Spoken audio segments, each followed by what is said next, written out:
ঠিক 7:30টার দিকে আসলে রংপুর মিঠাপুকুরে যে গড়ের মাথায় স্থান রয়েছে সেখানে অতিরিক্ত যে ঘন কুয়াশা, সেই ঘন কুয়াশার কারণে কিন্তু দুটি বাস, দুটি ট্রাক এবং দুটি কাভার্ড ভ্যান মানে সকলে 6 থেকে 7টি গাড়ি কিন্তু এসে আসলে পরপর দুর্ঘটনার কবলে পড়ে এবং ঘটনাস্থলে আমরা এসে যতটুকু জানতে পেরেছি এখন পর্যন্ত 20 থেকে 25 জন আহত হয়েছেন। এখন পর্যন্ত কিন্তু কোনো মৃত্যুর খবর পাওয়া যায়নি এবং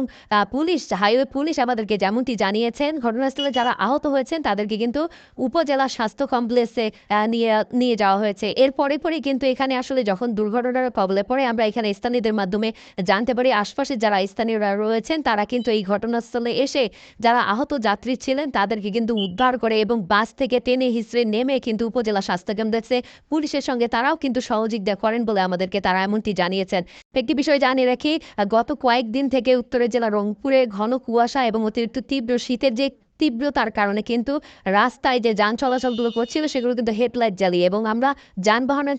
চালকদের সঙ্গেও কথা বলেছি। তারা যেমনটি বলছেন যে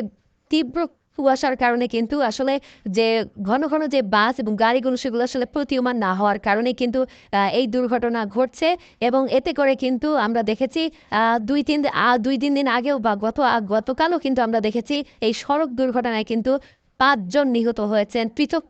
3টি সড়ক দুর্ঘটনায় এবং আজকে আমরা দেখেছি আজকে সকালে রংপুরের মিঠাপুকুর উপজেলায় যে গড়ের মাথা রয়েছে সেখানে কিন্তু এই সড়ক দুর্ঘটনায় 2টি বাস, 2টি ট্রাক ভ্যান এবং 2টি কাভার্ড ভ্যানের যে সংঘর্ষ পরপর এই সংঘর্ষে আহত হয়েছেন অন্তত 20 থেকে 25 জন। সবকিছু মিলে এখন পর্যন্ত তারা উপজেলা স্বাস্থ্য কমপ্লেক্সে ভর্তি হয়েছেন এবং যেগুলো গাড়ি দুর্ঘটনার কবলে পড়েছেন রংপুর যে হাইওয়ে পুলিশ রয়েছে, প্রশাসন রয়েছে, সেগুলো কিন্তু এই হাইওয়ে থেকে গাড়িগুলো সরিয়ে নেওয়ার কিন্তু তাৎক্ষণিক যে ব্যবস্থা সেগুলো তারা করে যাচ্ছেন বলে আমাদেরকে এমনটি জানিয়েছেন। এবং এই পরপর সড়ক দুর্ঘটনায় এবং স্থানীয় কিছু মানুষ আমাদেরকে যেমনটি বলছেন যে আসলে অতিরিক্ত শীত, সেই সাথে এই যে চালকদের যে বেপরোয়া গতি, সেই বেপরোয়া গতি কিন্তু থামছে না। এই বেপরোয়া গতিকে নির্মূল করার জন্য কিন্তু আসলে পুলিশ প্রশাসন কাজ করছে। দেশ বিদেশি নানান খবরাখবর জানতে আমাদের সাথেই থাকুন চ্যানেল NPZ নিউজ। আমি জেসি আছি আপনাদের সাথে।